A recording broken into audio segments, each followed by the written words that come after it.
Hello everyone, this is Everything is Ruined, PRW. So today, I have a special topic that I've been wanting to do for a while, but I didn't know how to go about it. I think I've finally come to a conclusion now. This was suggested by one of my great followers over on X. Her name is Lisa Green. Great person, great mind for the industry. I'll leave her links down below, and I will tag her when this video comes out.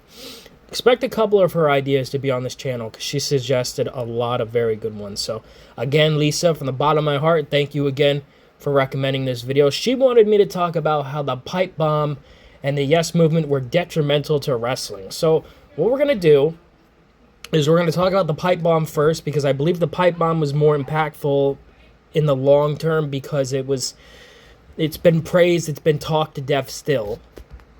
So CM Punk, he cut this promo in July of 2011.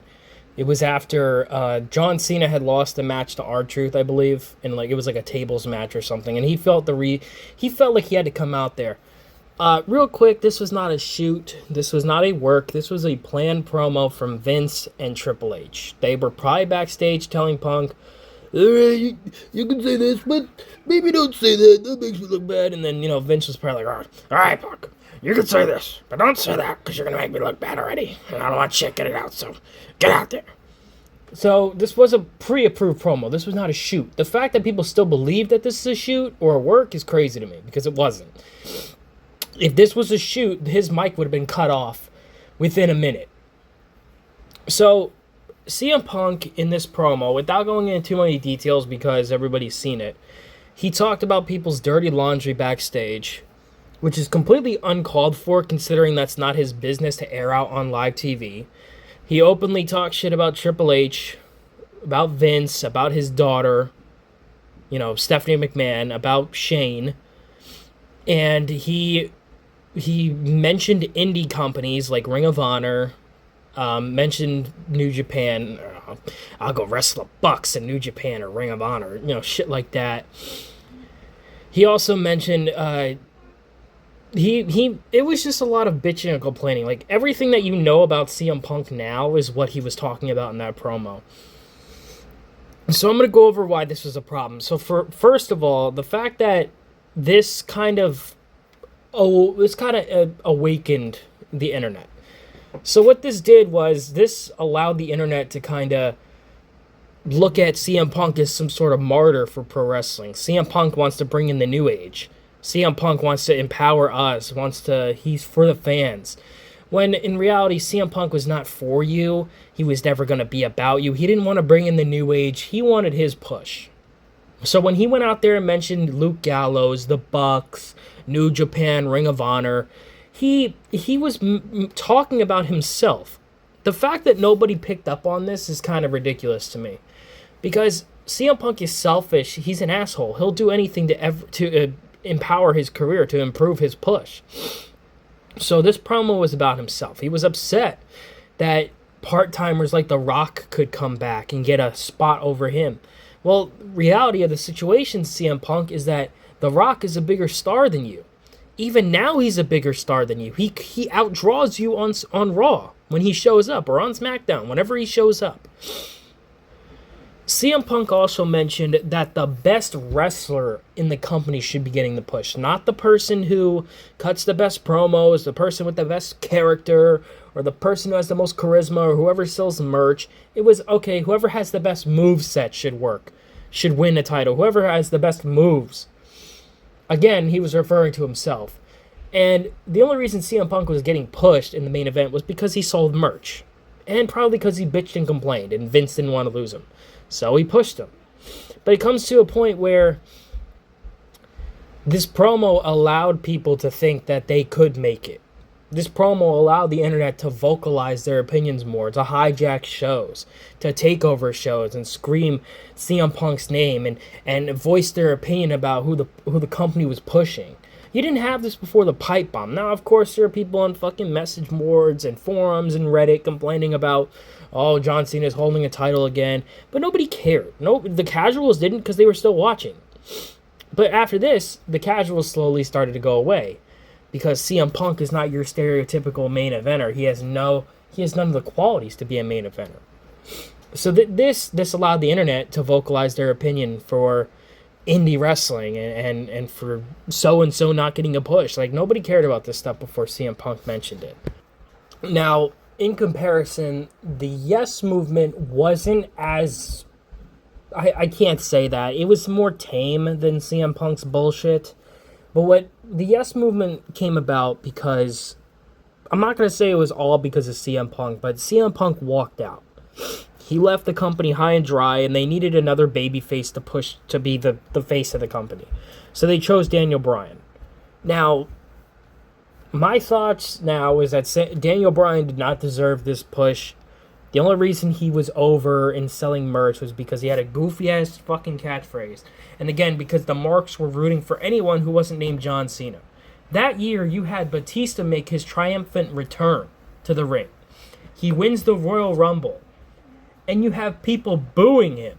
This is a guy that nobody booed back in the day. Now, Batista now is a completely different story. Fuck him. But back in the day, he had some form of masculinity, and he was still a fucking draw. So having him in the main event made perfect sense, because at the end of the day, you need to make money. That's the thing that CM Punk and fucking Daniel Bryan didn't understand, is that the reason they were not getting pushed in the main event, or main eventing WrestleMania, at least in the case of CM Punk, was that you were not making the company enough money to justify being in the main event. Nobody was buying a pay-per-view because of you.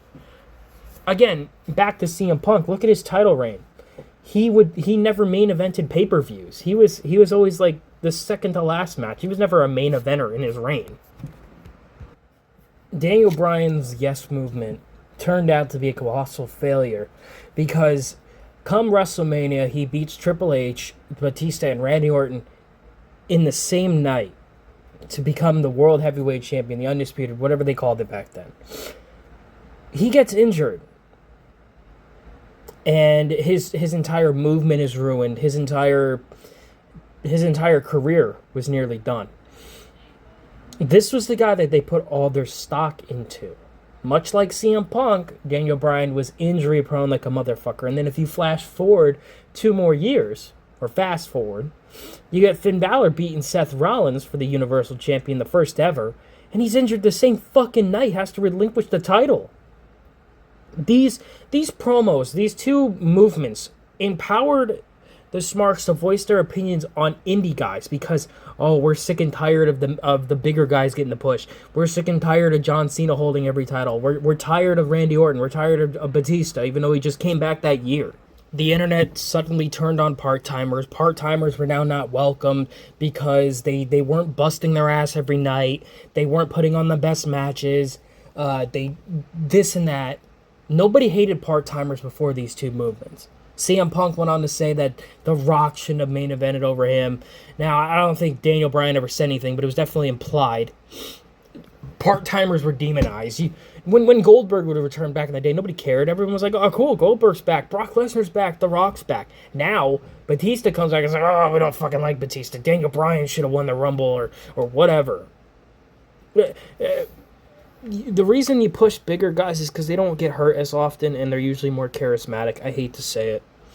And again, Triple H took this to heart because he started up NXT Black and Gold, which then NXT Black and Gold became the breeding ground for the indies to produce their show to be just like that.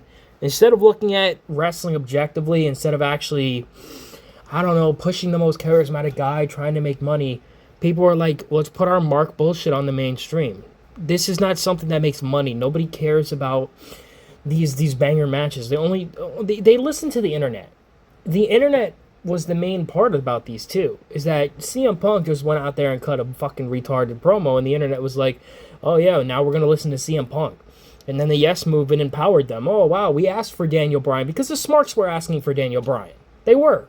They were asking for CM Punk, they were asking for Daniel Bryan, they were asking for Dolph Ziggler, and the company gave you what the fuck you wanted. And yet here we are, 10 years later, and you're still doing the same bullshit. Asking for this person, asking for that. You're never fucking satisfied, you fuck. You guys are never fucking satisfied with anything. This also led to the degradation of the fucking ratings. Every year since 2011, the ratings have kept going down and down and down. Daniel Bryan as your world champion was not moving the needle. Finn Balor as the World Heavyweight Champion was not moving the needle. Kevin Owens not moving the fucking needle. AJ Styles not moving the fucking needle. From these two events, I would say the Yes Movement moved towards pushing the younger guys, or not even younger guys, just older indie guys who WWE would have never signed 20 plus years ago. Guys that if they had signed 20 years ago were velocity jobbers. Daniel Bryan was on velocity jobbing to John Cena. There's a reason these guys didn't get pushed.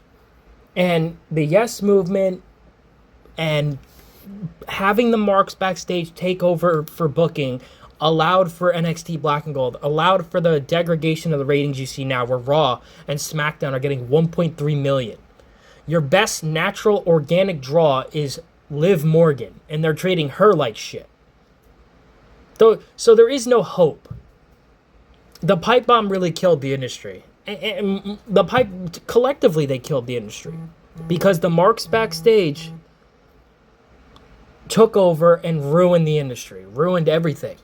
So that was the video, man. The pipe bomb, they both fucking sucked. They were not great segments. Again, thank you to Lisa Green for suggesting. I know the video was sloppy. I feel like shit, but I had to get one out. So peace out, guys.